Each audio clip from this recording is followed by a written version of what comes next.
Mi nombre es Iván Oriamuno, director ejecutivo del Seminario de CEPA. Y hoy quiero que meditemos un momento en el significado de la Navidad. He preparado un pequeño mensaje para ustedes que he titulado ¿Quién es ese niño?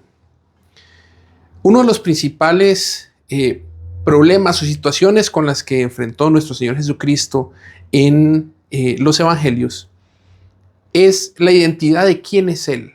Si nosotros vemos a lo largo de los evangelios, el problema no era sus enseñanzas, no era que Él fuera un profeta o un maestro.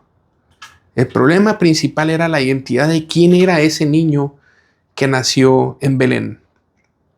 Hoy quiero que veamos ciertas escrituras al respecto, pero también que veamos en el aniversario del Concilio de Nicea, quiero que veamos un texto que trató directamente con eso, la identidad de Jesús, la identidad de Jesucristo.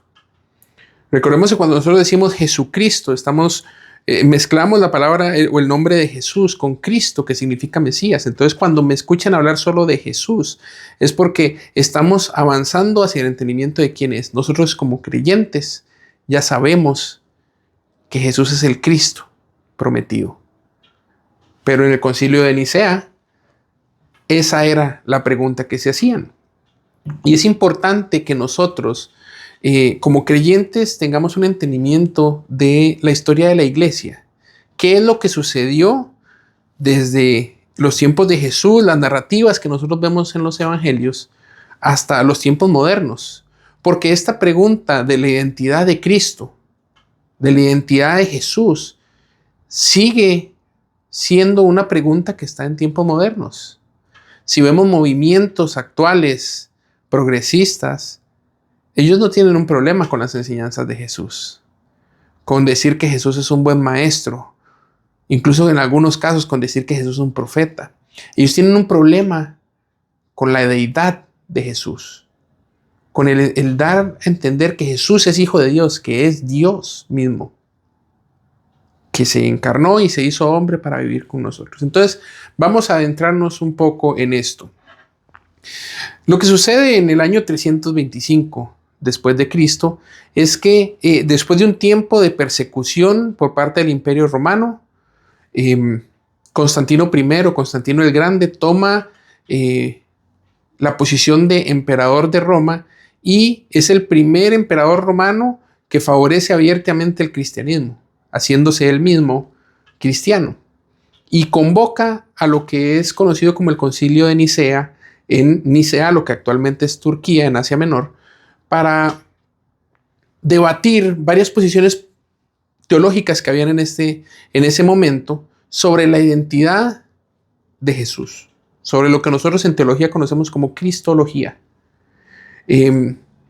Esta convocatoria al Concilio de Nicea tenía varios objetivos. Primero, preservar la unidad doctrinal de la Iglesia, resolver la controversia cristológica que sucedía en ese momento y definir qué es lo que cree la Iglesia sobre Jesucristo. Por eso la historia de la Iglesia es importante, porque como decía el gran piloto Juan Manuel Fangio, nadie nace aprendido, todo lo aprendemos con el tiempo. Y estos movimientos de creyentes poco a poco fueron debatiéndose y entendiendo qué era lo que las escrituras decían. Por eso es importante la interpretación bíblica, porque nosotros interpretamos un texto y lo vemos a la luz de lo que se ha dicho anteriormente en el texto. De hecho, una de las reglas que se usan 2000 años después de Cristo a nivel de hermenéutica y de exégesis es que si uno encuentra una interpretación de la que nunca nadie ha hablado, posiblemente nuestra interpretación tiene algún problema. Recordemos que también las herejías no son nuevas. Cuando vemos iglesias modernas que hablan del Jesús humano y se niegan a hablar de Jesús como Dios, esto ya sucedía en el 325 después de Cristo. Entonces este concilio lidiaba con dos grupos principales, que eran los seguidores de Ario y los seguidores de Orígenes, quienes en su interés de preservar lo que es la figura de Dios Padre como tal, negaban la deidad de Cristo. Ellos decían que Jesús no era eterno, que hubo un tiempo en el que no existía el Hijo, que Jesús era una criatura, que era exaltada por sobre todas, pero que era creada, que no compartía la misma esencia del Padre, que no era Dios verdadero, que era una criatura exaltada, pero que no era Dios, y que era un mediador creado por Dios para mediar entre Dios y los hombres, pero que no era plenamente Dios. Esto era totalmente grave en este momento y en los tiempos actuales también, que todavía se ve el arianismo en algunos momentos, porque si Cristo no es plenamente Dios, no podría revelar plenamente a Dios y no podría salvar plenamente al humano. Entonces, la iglesia necesitaba responder con un lenguaje preciso. Cuando nosotros nos piden explicaciones en un juicio, debemos responder con un lenguaje preciso. Y esto es lo que el credo niceno, que fue el resultado de esta consulta, de este concilio, es lo que nos presenta. Y quiero que nos adentremos ahí, de nuevo pensando, llevando a nuestra mente quién es Jesús. ¿Quién es este niño que nosotros celebramos en Navidad? Entonces vamos a leer una porción del credo niceno que nos va a dar una perspectiva de qué es lo que en ese momento, en el 325 después de Cristo, los obispos, los presbíteros, los teólogos de ese momento decidieron como una respuesta a esta consulta de la identidad de Jesús. Vamos a leer una porción nada más, porque pues la idea es que adentremos después en lo que es textos bíblicos. El credo niceno inicia diciendo: creo en un solo Dios, Padre Todopoderoso, Creador del cielo y de la tierra, y de todo lo visible y lo invisible. Ellos inician hablando sobre Dios Padre, claramente. Tienen que definir esto. Y después hablan sobre Dios Hijo. Y en un solo Señor, Jesucristo, Hijo único de Dios, nacido del Padre antes de todos los siglos, Dios de Dios, luz de luz, Dios verdadero de Dios verdadero, engendrado, no creado, de la misma naturaleza que el Padre, por quien todo fue hecho, que por nosotros los hombres y por nuestra salvación descendió del cielo y por obra del Espíritu Santo se encarnó de María la Virgen y se hizo hombre. Cuando nosotros vemos esta descripción teológica sobre quién es Jesús, debemos entender que ellos están contrarrestando todos los pensamientos del arianismo, donde se dice que no es Dios, que es una criatura exaltada. Y por eso ellos dicen Dios de Dios, luz de luz, Dios verdadero de Dios verdadero. Están confirmando, por eso se dice que es un credo, porque se puede recitar, están diciendo con sus palabras, esto es lo que la iglesia cree sobre la identidad de Jesús. Y como decía en un inicio, este tema de la identidad de Jesús es algo que se ha debatido desde el inicio, desde hace 2000 años, cuando se da el nacimiento de este niño. Nosotros vemos que el problema que tenía en la narrativa del nacimiento, el problema que tenía Herodes con los sabios y con el mensaje que eran los sabios, no era que fueran a ser un niño, es que iban a ser el rey de los judíos, que iban a ser Dios. Ellos conocían las profecías. Por eso es que él empieza a buscar cómo matar a ese bebé. No era porque él quería matar bebés, era simplemente porque él sabía quién era o entendía quién era el que iban a ser. Si nosotros vemos desde los evangelios, también ahí se daba este debate sobre quién era Jesús. Si vamos a Mateo 6, del 13 al 17, vemos que en algún momento el Señor le pregunta a los discípulos y a Pedro específicamente sobre su identidad, porque ese era el tema de debate. Eso es lo que divide iglesias, lo que separa al creyente del no creyente. Muchas personas están dispuestos a aceptar que Jesús es una buena persona, que era digno de admirar. El mismo Mahatma Gandhi adoraba el Sermón del Monte y las enseñanzas de Jesús, pero no estaban de acuerdo en que Él era Dios. Veamos lo que dice Mateo 16, del 13 al 17. Vamos a leerlo de la Reina Valera. Dice: viniendo Jesús a la región de Cesarea de Filipo, preguntó a sus discípulos diciendo: ¿quién dicen los hombres que es el Hijo del Hombre? Ellos dijeron: unos Juan el Bautista, otros Elías, y otros Jeremías, o alguno de los profetas. Él les dijo: ¿y vosotros quién decís que soy yo? Respondiendo, Simón Pedro dijo: tú eres el Cristo, el Hijo del Dios viviente. Entonces le respondió Jesús: bienaventurado eres, Simón, hijo de Jonás, porque no te lo reveló carne ni sangre, sino mi Padre que está en los cielos. Y yo también te digo que tú, Pedro, tú eres Pedro, sobre esta roca, y sobre esta roca edificaré mi iglesia, y las puertas del Hades no prevalecerán contra ella. Creo que avancé un pasaje más del que necesitaba. Aquí se ve claramente que hay una pregunta sobre la identidad de Cristo, sobre quién es Él, quién dicen las personas que Él es. Y es ahí donde nosotros como creyentes, esta Navidad, debemos meditar en quién es ese niño, quién es ese niño que conmemoramos su nacimiento, que nació hace más de 2000 años. ¿Quién es? ¿Es simplemente para nosotros Jesús? ¿O es el Dios que se encarnó y se hizo hombre y vino a vivir entre nosotros?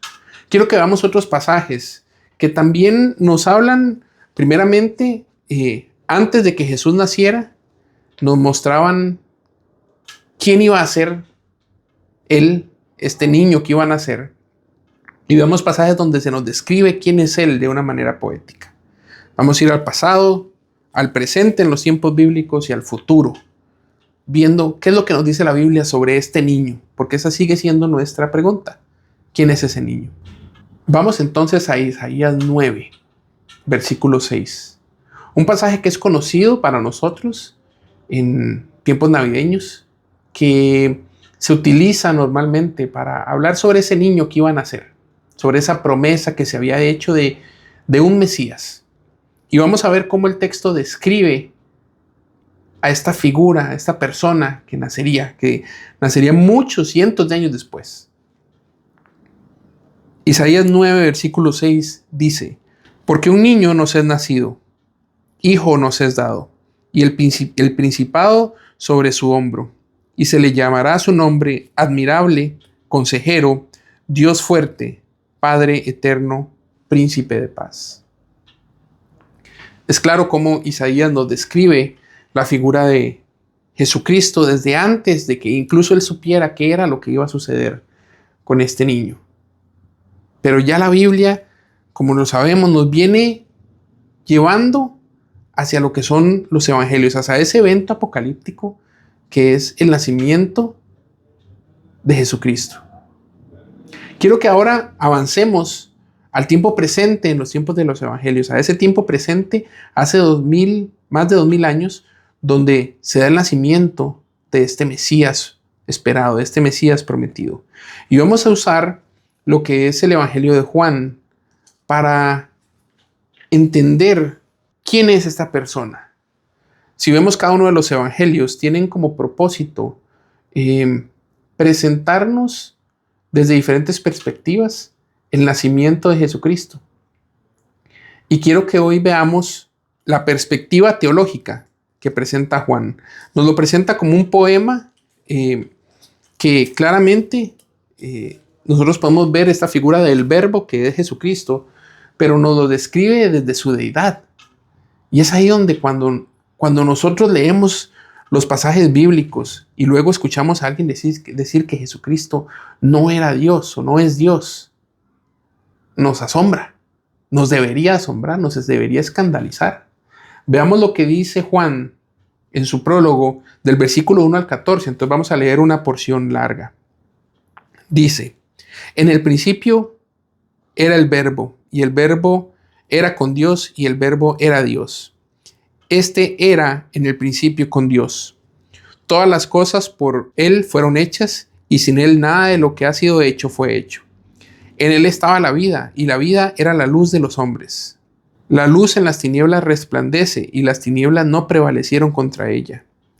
Hubo un hombre enviado de Dios, el cual se llamaba Juan. Este vino como testimonio para que diese testimonio de la luz, a fin de que todos creyesen en él. No era él la luz, sino para que diese testimonio de la luz.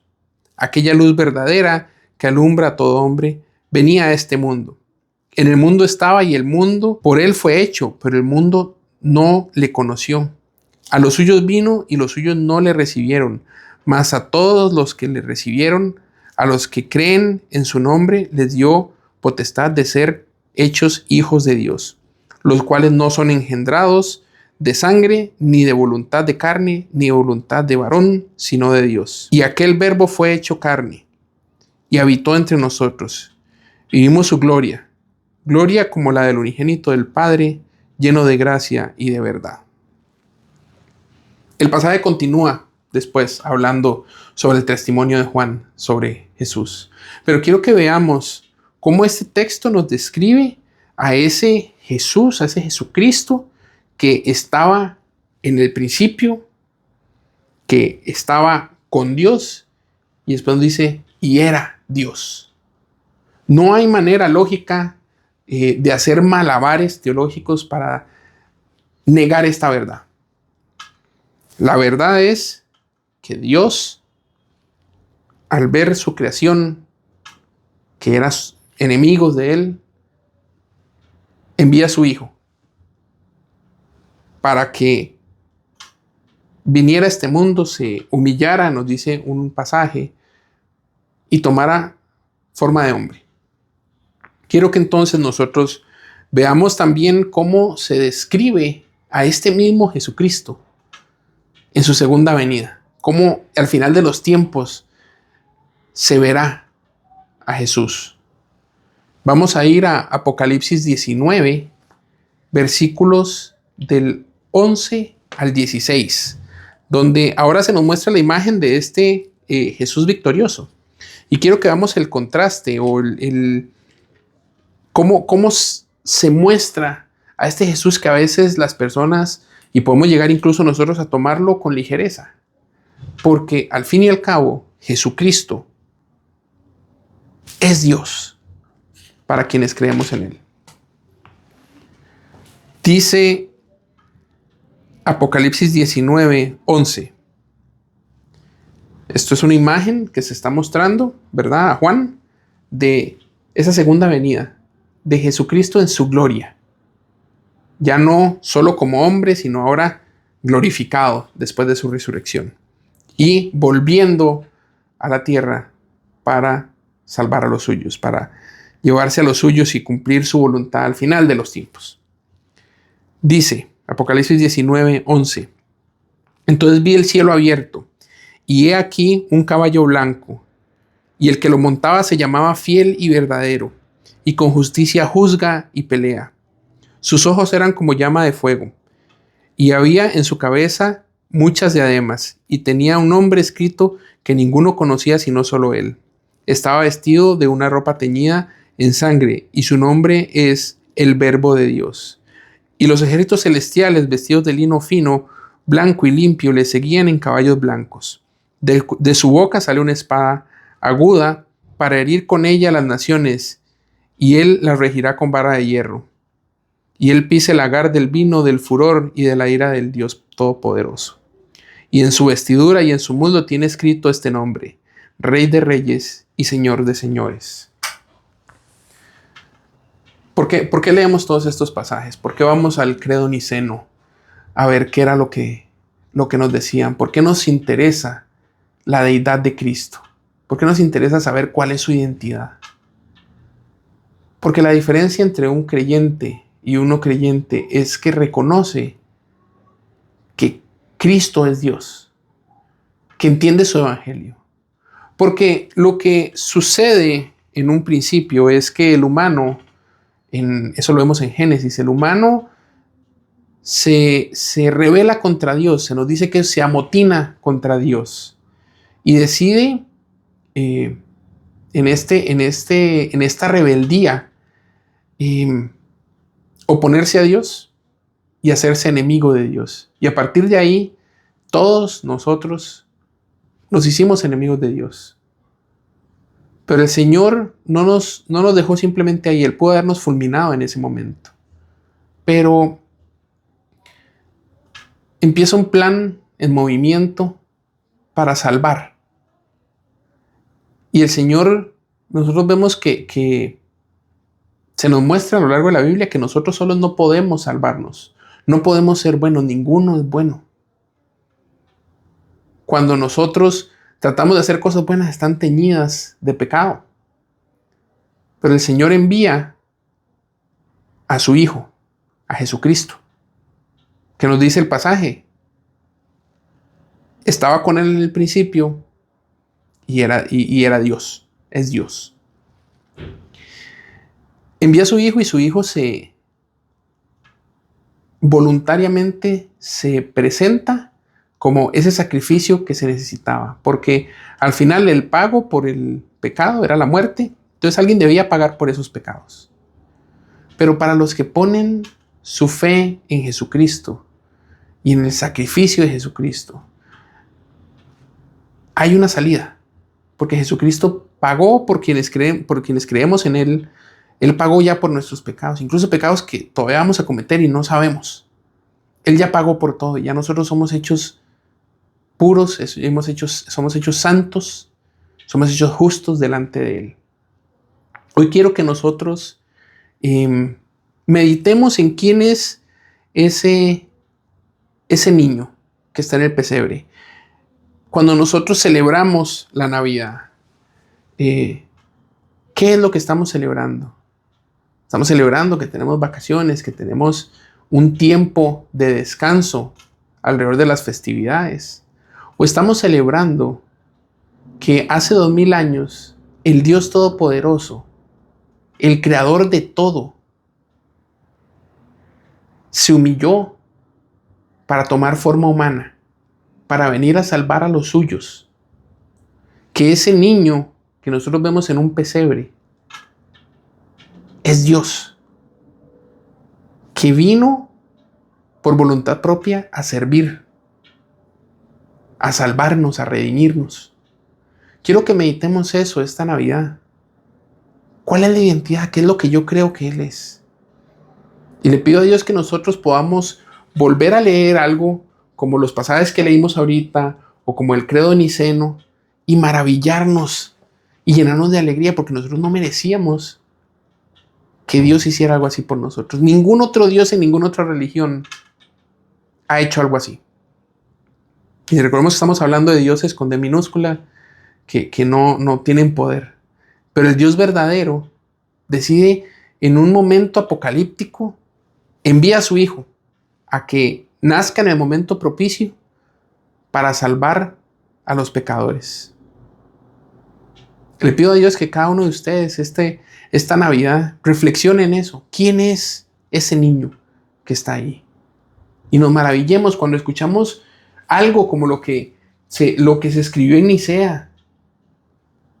Nos maravillemos de pensar que nosotros sí creemos eso. Realmente nosotros creemos en esto, en un texto que nos dice y en un solo Señor Jesucristo, Hijo único de Dios, nacido del Padre antes de todos los siglos, Dios de Dios, luz de luz, Dios verdadero, engendrado, no creado, de la misma naturaleza que el Padre, por quien todo fue hecho, que por nosotros los hombres y por nuestra salvación descendió del cielo y por obra del Espíritu Santo se encarnó de María la Virgen y se hizo hombre.